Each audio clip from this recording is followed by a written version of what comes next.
가족이라는 이름으로 함께 산다고 해서 모두가 진심일까요? 오늘은 제가 직접 겪은 충격적인 이야기를 들려드리겠습니다. 저는 박정순입니다. 올해 69이죠.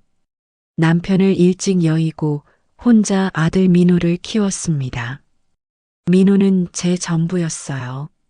민호가 38살 때 윤지를 만났습니다. 첫인상부터 좋았어요.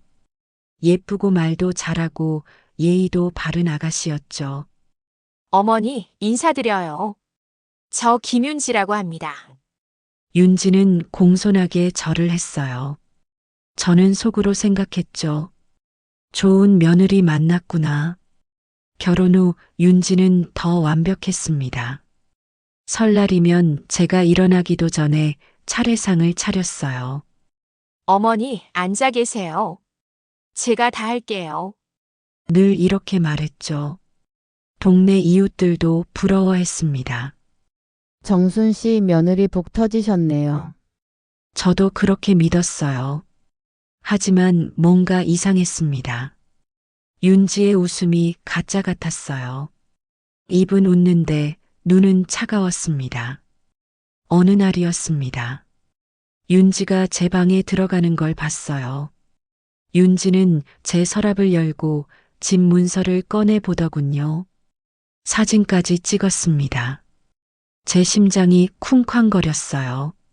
생각해보니 윤지는 늘 이런 말을 했습니다. 어머니, 이 집 정말 좋네요. 나중엔 저희 명의로 바꿔야 하는 거죠? 농담처럼 말했지만 진심이 느껴졌어요. 민호는 몰랐어요. 아내가 이런 사람인지. 저는 아들이 행복해 보여서 참았습니다. 그런데 점점 이상한 일들이 생기기 시작했어요. 윤지의 태도가 조금씩 변하더군요. 어머니 그건 제가 알아서 할게요. 신경 쓰지 마세요. 말투가 날카로워졌습니다. 저는 점점 확신하게 됐어요. 윤지의 그 완벽한 모습은 가면이었구나. 민호는 동네에서 제과점을 운영했습니다. 아버지가 시작한 가게였어요. 장사도 잘 됐죠. 그런데 최근 들어 민호가 바빠졌습니다. 엄마 오늘 출장 가야 해요. 제과점인데 무슨 출장이 그리 많은지 이상했어요. 늦은 밤에 들어오는 일도 잦아졌죠. 윤지는 반대였습니다. 예전엔 집에만 있던 윤지가 외출이 잦아졌어요. 화려한 옷을 입고 명품 가방을 들고 나갔습니다. 어디 가니? 친구 만나요, 어머니. 윤지는 짧게 대답하고 나갔습니다. 늦은 밤에도 들어오지 않았어요. 자정이 넘어서 귀가했죠. 며칠 뒤 고급 승용차가 와서 윤지를 태워가는 걸 봤습니다. 운전석에는 50대쯤 되어 보이는 남자가 앉아 있었어요. 제 가슴이 철렁했습니다. 어느 날 밤이었습니다. 화장실에 가려고 일어났는데 윤지의 목소리가 들렸어요. 오빠, 나도 보고 싶어요. 내일 만날래요? 제 심장이 멎는 줄 알았습니다. 윤지한테 오빠는 없었거든요. 외동딸이었으니까요. 사랑해요. 곧 끝날 거예요. 조금만 참아요. 윤지의 목소리가 달콤했습니다. 제 다리에 힘이 풀렸어요. 민호 씨는 아무것도 몰라요. 바보같이 일만 하고 있어요. 윤지가 웃는 소리가 들렸습니다. 제 아들을 비웃는 소리였어요. 돈은 준비되고 있어요. 조금만 더 모으면 우리 떠날 수 있어요. 다음 날 저는 윤지를 몰래 따라갔습니다. 윤지는 은행에 갔어요. 서류를 작성하고 도장을 찍더군요. 대출 서류 같았습니다. 집으로 돌아온 저는 쓰레기통을 뒤졌습니다. 그리고 발견했죠. 민호 명의의 위임장이었어요. 손이 떨렸습니다. 며칠 뒤 민호한테 조심스럽게 물었습니다. 민호야, 요즘 윤지 좀 이상하지 않니? 민호는 짜증을 냈어요. 엄마 그만 좀 의심하세요. 윤지는 그런 사람 아니에요. 저는 더 이상 말하지 못했습니다. 하지만 마음은 불안했어요. 일주일 뒤 민호가 창백한 얼굴로 집에 들어왔습니다. 엄마 큰일 났어요. 무슨 일인데? 가게 통장에서 5천만 원이 사라졌어요. 저는 깜짝 놀랐습니다. 뭐라고? 민호는 통장을 보여줬어요. 정말로 5천만 원이 인출돼 있었습니다. 며칠 전에 빠져나간 거였죠. 저는 즉시 윤지를 떠올렸습니다. 내가 인출한 게 아니에요. 윤지도 모른대요. 윤지는 거실에서 태연하게 앉아 있었습니다. 텔레비전을 보고 있었어요. 여보, 은행 기계가 잘못된 것 같아요. 내일 가서 확인해 봐요. 하지만 윤지의 표정이 이상했습니다. 너무 차분했어요. 5천만 원이 사라졌는데 놀라지도 않았죠. 당황하는 기색도 없었습니다. 저는 확신했습니다. 윤지가 훔친 거라고. 제 가슴이 두근거렸어요. 드디어 결정적인 증거가 나타난 거였죠. 윤지야, 정말 모르는 거니? 제가 물었습니다. 윤지는 저를 쳐다봤어요. 눈빛이 차가웠습니다. 네, 어머니. 저는 아무것도 몰라요. 통장 비밀번호는 알지? 그야 부부니까 알죠. 하지만 제가 왜 남편 돈을 가져가요? 윤지는 태연했습니다. 연기를 하고 있는 게 분명했어요. 다음 날 민호는 은행에 갔습니다. 저도 따라갔어요. 윤지는 오늘 친구 만나기로 해서라며 안 갔습니다. 더 수상했죠. 은행 직원이 확인해 줬습니다. CCTV를 확인해 보겠습니다. 화면에 윤지가 나왔습니다. 윤지가 직접 서류에 도장을 찍고 있었어요. 인출한 사람이 윤지였던 겁니다. 날짜도 정확했죠. 사흘 전이었습니다. 민호의 얼굴이 굳었습니다. 이게 무슨... 저는 민호의 어깨를 잡았어요. 민호야, 진실을 봐야 해. 민호는 한참 동안 화면을 쳐다봤습니다. 윤지가 도장을 찍고 돈을 인출하고 가방에 넣는 모습이 모두 찍혀 있었어요. 복사해 주세요. 민호가 직원한테 말했습니다. 목소리가 떨리고 있었어요. 집으로 돌아와 윤지를 추궁했습니다. 윤지는 소파에 앉아 있었어요. 태연한 표정이었죠. 정말 다른 남자가 있어? 윤지는 한참을 망설이다가 고개를 돌렸습니다. 아니에요. 어머니가 오해하신 거예요. 하지만 저는 알았어요. 윤지가 거짓말하고 있다는 걸.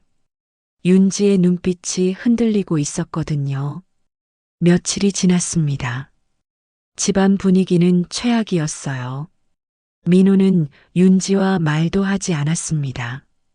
윤지도 집에 들어박혀 있었죠. 그러던 어느 날 오후 초인종이 울렸습니다. 저는 문을 열었어요. 낯선 남자가 서 있었습니다. 50대 초반쯤 되어 보였죠. 정장을 입고 있었어요. 박민호 씨 댁 맞습니까? 네, 그런데요. 저는 민호 씨 거래처 사장 이동혁입니다. 민호 씨 계신가요? 저는 민호를 불렀습니다. 민호가 나왔고 그 남자를 보더니 놀란 표정을 지었어요. 사장님 어떻게 여기까지... 민호 씨, 죄송합니다만 부인과 통화 좀 할 수 있을까요? 이동혁의 표정이 어두웠습니다. 민호가 윤지를 불렀어요. 윤지가 나오자 이동혁은 깊은 한숨을 쉬었습니다. 윤지 씨, 이제 그만합시다. 아내가 다 알았어요. 우리 관계 들통났어요. 순간 공기가 얼어붙었습니다. 민호의 얼굴이 새하얘졌어요. 저는 벽에 기댔습니다. 다리에 힘이 풀렸거든요. 무슨 소리예요? 민호가 물었습니다. 목소리가 떨리고 있었어요. 이동혁은 고개를 숙였습니다. 죄송합니다. 저와 부인이 6개월째 관계를 맺고 있었습니다. 6개월, 반년이나 됐다는 말에 저는 충격을 받았어요. 민호는 주저앉았습니다. 손으로 얼굴을 감쌌죠. 윤지는 아무 말도 하지 않았습니다. 그저 고개를 숙이고 서 있었어요. 저는 이동혁한테 물었습니다. 돈도 줬습니까? 네, 5천만 원 드렸습니다. 윤지 씨가 해외로 나가고 싶다고 해서요. 저도 아내랑 이혼하고 함께 가려고 했습니다. 모든 게 드러났습니다. 윤지는 불륜 상대와 함께 도망갈 계획이었던 거예요. 민호의 돈을 훔치고 이동혁한테 돈을 받아서 말이죠. 하지만 제 아내가 알아버렸어요. 이혼 소송 들어갔고 저는 회사도 잃을 위기입니다. 윤지 씨, 이제 정말 그만해야 해요. 이동혁은 떠났습니다. 민호는 그대로 주저앉아 있었어요. 윤지는 자기 방으로 들어가더니 문을 닫았습니다. 저는 아들 옆에 앉았습니다. 민호는 울고 있었어요. 소리 없이 눈물을 흘렸죠. 제 가슴이 미어졌습니다. 아들이 이렇게 무너지는 걸 보니 제 마음도 찢어지는 것 같았어요. 엄마. 민호가 말했습니다. 엄마 말이 맞았어요. 제가 바보였어요. 저는 아들을 안아줬습니다. 아니야. 내가 진심이었던 거야. 잘못은 윤지가 한 거지. 그날 밤 저는 잠들지 못했습니다. 이제 어떻게 해야 할지 생각했어요. 윤지를 그냥 둘 수 없었습니다. 제 아들이 이렇게 상처받은 건데 말이죠. 저는 결심했습니다. 윤지한테 대가를 치르게 하겠다고. 저는 그날 밤 결심했습니다. 가만히 당하고만 있을 수 없다고. 윤지가 제 아들을 이렇게 망가뜨리게 둘 수 없었어요. 다음 날부터 저는 움직였습니다. 윤지가 자주 가는 미용실을 찾아갔어요. 미용사한테 물었죠. 윤지 씨, 요즘 자주 오나요? 네, 일주일에 두세 번은 오세요. 항상 남자분이 데려다 주시던데요. 증거를 하나씩 모았습니다. 윤지가 가는 카페도 찾아갔어요. 카페 사장님이 말했습니다. 아, 그분이요. 항상 남자분이랑 오시던데요. 저는 사진도 찍었습니다. 윤지와 그 남자가 함께 있는 모습을요. 모든 걸 기록했죠. 민호한테는 아무 말도 하지 않았습니다. 아들이 더 상처받을까 봐요. 대신 다른 일을 했습니다. 저는 법무사 사무실에 갔습니다. 집 소유권을 확인하고 싶습니다. 집은 원래 제 명의였어요. 남편이 저한테 남긴 거였죠. 하지만 윤지가 민호를 꼬드겨 명의를 바꾸려 했던 것 같았습니다. 혹시 누가 이 집 서류를 열람했나요? 네, 며칠 전에 며느리분이 오셨던데요. 윤지가 이미 집을 팔 준비를 하고 있었던 겁니다. 저는 즉시 조치를 취했어요. 집 소유권을 제 명의로 확실히 하고 임의로 거래할 수 없게 만들었습니다. 그리고 며칠 뒤 윤지가 부동산 사무실제 시도 실계속에 갔습니다. 집을 팔려고 한 거였죠. 저는 멀리서 지켜봤어요. 윤지는 계약서를 들고 있었습니다. 부동산 중개인이 서류를 확인하더니 고개를 저었어요. 죄송합니다만 이 집은 거래가 불가능합니다. 무슨 소리예요? 윤지의 목소리가 높아졌습니다. 당황한 기색이 역력했어요. 소유권자가 거래 금지 신청을 하셨습니다. 법적으로 처리하셔야 거래가 가능합니다. 말도 안 돼요. 제 남편 명의인데요. 집은 시어머니 명의로 되어 있습니다. 확인해 보세요. 윤지의 얼굴이 하얗게 질렸습니다.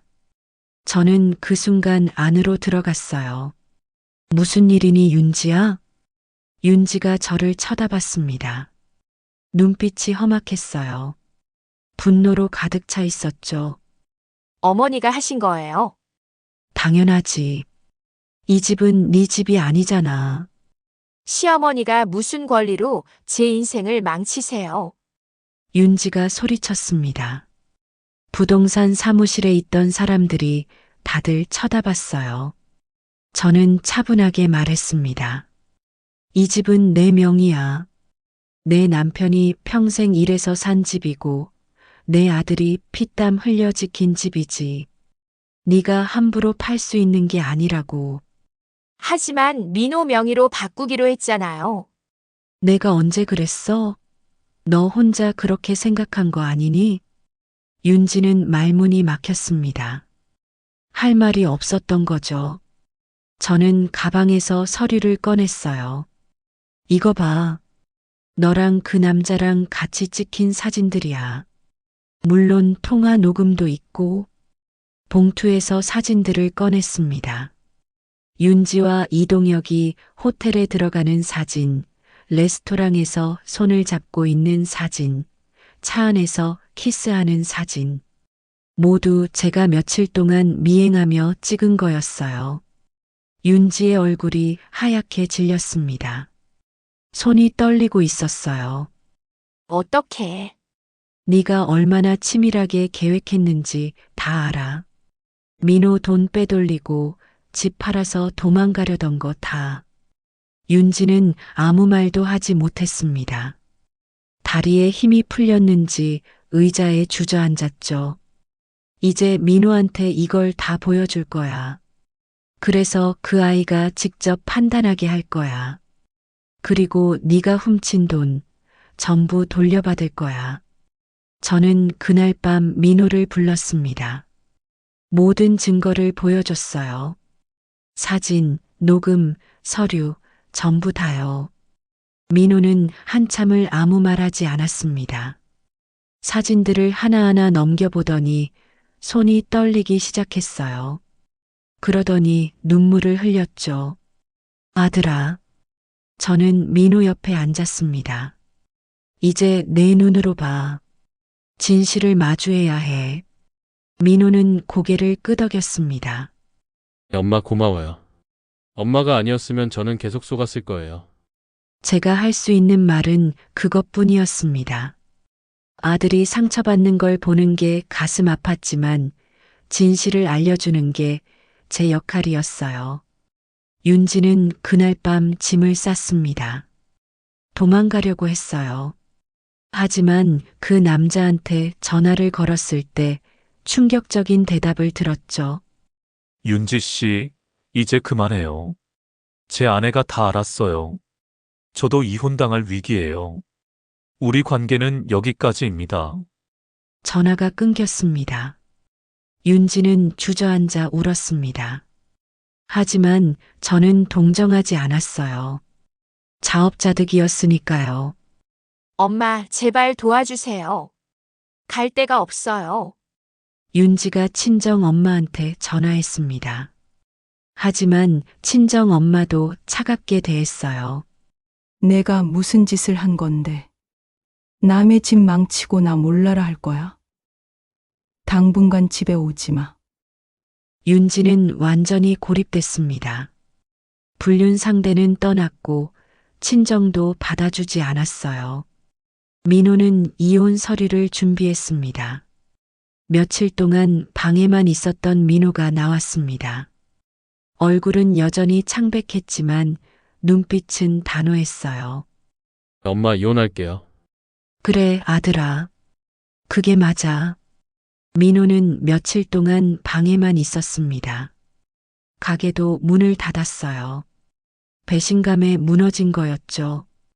저는 매일 방문 앞에서 아들을 불렀습니다. 민호야, 밥 먹어라. 엄마 저 괜찮아요. 괜찮을 리 없잖아. 문 열어라. 사흘째 되던 날 문이 열렸습니다. 민호는 눈이 퉁퉁 부어 있었어요. 며칠 동안 울었던 게 분명했죠. 저는 아들을 꼭 안아줬습니다. 아들아, 엄마가 있어. 민호는 제 품에서 울었습니다. 한참을 울더군요. 어른이 된 아들이 아이처럼 울고 있었어요. 엄마, 제가 바보였어요. 아무것도 몰랐어요. 아니야. 내가 진심이었던 거야. 잘못은 윤지가 한 거지. 저는 아들을 달래며 말했습니다. 사람은 바람보다 진실이 더 차갑단다. 하지만 그 차가운 진실을 견뎌야 앞으로 나아갈 수 있어. 민호는 천천히 회복하기 시작했습니다. 일주일 뒤부터 조금씩 밖에 나갔어요. 가게 앞을 지나가기도 하고 산책도 했습니다. 한 달쯤 지났을까요? 민호는 조금씩 회복했습니다. 가게를 다시 열었어요. 저도 옆에서 도와줬죠. 손님들이 하나둘 돌아왔습니다. 사장님 오랜만이에요. 어디 아프셨어요? 민호는 웃으며 대답했습니다. 네, 좀 쉬었어요. 이제 괜찮아요. 저는 아들이 웃는 모습을 보며 안도했습니다. 다시 일어설 수 있구나. 시간이 지나면 괜찮아질 거라고 믿었어요. 어느 날 가게 문이 열렸습니다. 윤지였어요. 초췌한 모습이었죠. 화장기 없는 얼굴에 헝클어진 머리. 예전의 윤지와는 완전히 다른 모습이었어요. 민호 씨, 민호는 윤지를 쳐다보지도 않았습니다. 빵을 굽고 있었어요. 손을 멈추지 않았죠. 제발 한 번만 용서해 줘요. 제가 정말 잘못했어요. 윤지는 무릎을 꿇었습니다. 눈물을 흘렸죠. 하지만 민호는 대답하지 않았습니다. 민호 씨, 제발요. 저 갈 데가 없어요. 다시 한 번만 기회를 주세요. 윤지 씨, 민호가 처음으로 입을 열었습니다. 네가 나한테 한 짓을 생각해봐. 다른 남자랑 자고 내 돈을 훔치고 집까지 팔려고 했잖아. 죄송해요. 제가 미쳤었어요. 미쳤다고 용서가 되니? 6개월 동안 나를 속였잖아. 매일 거짓말했잖아. 민호의 목소리가 떨렸습니다. 하지만 눈빛은 단호했어요. 나는 너를 사랑했어. 근데 너는 나를 이용한 거잖아. 윤지는 계속 울었습니다. 하지만 민호는 더 이상 흔들리지 않았어요. 저는 조용히 일어나 가게 문으로 걸어갔습니다. 윤지가 저를 올려다봤어요. 어머니, 제발요. 기회는 이미 많이 줬어. 네가 스스로 망친 거야. 저는 말없이 문을 닫았습니다. 윤지의 울음소리가 밖에서 들렸지만 저는 돌아보지 않았어요. 민호도 고개를 돌리지 않았습니다. 윤지는 결국 떠났습니다. 어디로 갔는지 몰라요. 알고 싶지도 않았어요. 민호가 제 옆으로 왔습니다. 엄마 고마워요.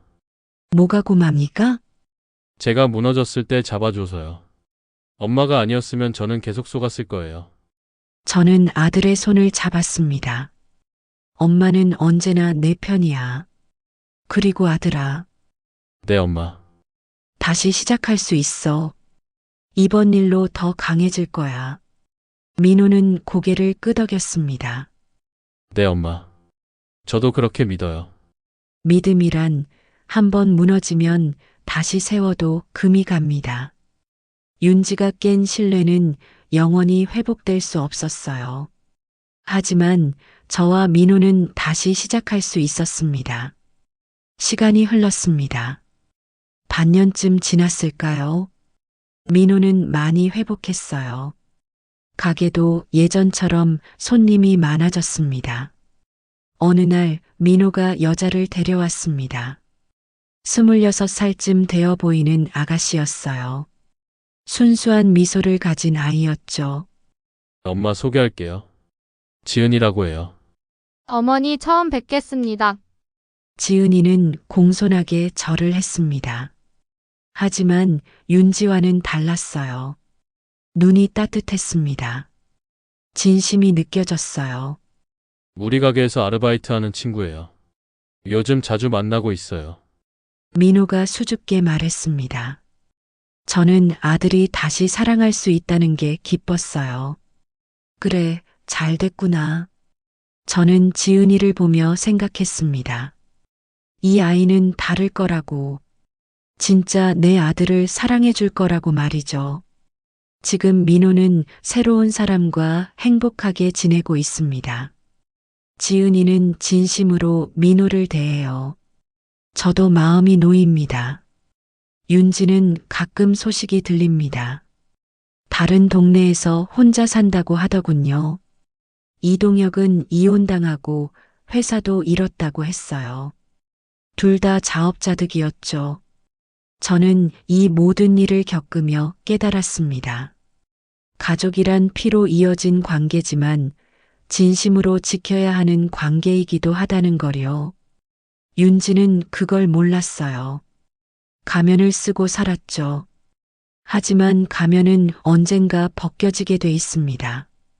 진실은 결국 드러나게 마련이에요. 여러분, 사람의 진심은 시간이 지나면 드러납니다. 가면은 언젠가 벗겨지게 돼 있어요. 제 이야기가 여러분께 교훈이 되었으면 좋겠습니다. 돈과 욕심 앞에서 사람은 변합니다. 하지만 진짜 사랑은 그런 것들을 넘어서죠. 민호가 지은이를 만나 다시 웃는 모습을 보니 저도 행복합니다.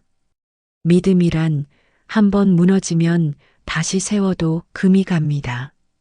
하지만 새로운 믿음은 만들 수 있어요. 민호와 지은이가 그렇게 하고 있듯이 말입니다. 썰폭탄 살롱 채널을 시청해 주셔서 감사합니다. 구독과 좋아요는 저에게 큰 힘이 됩니다. 여러분은 이런 상황에서 어떻게 하셨을까요? 며느리의 배신을 눈치챘다면 어떻게 대응하셨을까요? 댓글로 의견을 나눠주세요. 여러분의 이야기가 궁금합니다. 다음에도 더 좋은 이야기로 찾아뵙겠습니다. 감사합니다.